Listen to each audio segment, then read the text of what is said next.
కడప జిల్లాలో శ్రీ కృష్ణాష్టమి వేడుకలు ఘనంగా జరుగుతున్నాయి. ద్వారకా నగర్లో ఉన్న ఇస్కాన్ మందిరానికి వేల మంది భక్తులు తరలివచ్చారు.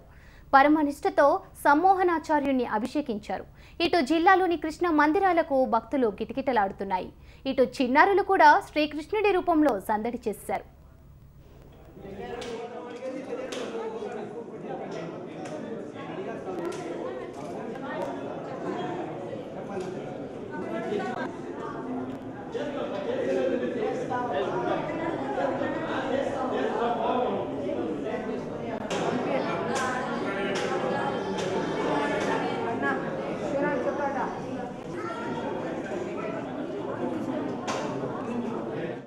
ఈరోజు శ్రావణ బహుళాష్టమి అనగా కృష్ణ జన్మాష్టమి.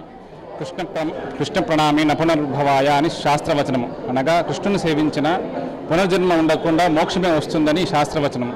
కావున ఈరోజు స్వామివారిని సేవించి అందరూ స్వామివారి అనుగ్రహానికి పాత్రలవుతారని భావిస్తూ ఉన్నాము. ఈరోజు కడప జిల్లా నందు ద్వారకా నగర్లో వెలుస్తున్న కృష్ణ భగవాన్ని అందరూ సేవించి భక్తులు స్వామి అనుగ్రహానికి పాత్రలవుతారని మనం భావిస్తున్నాం.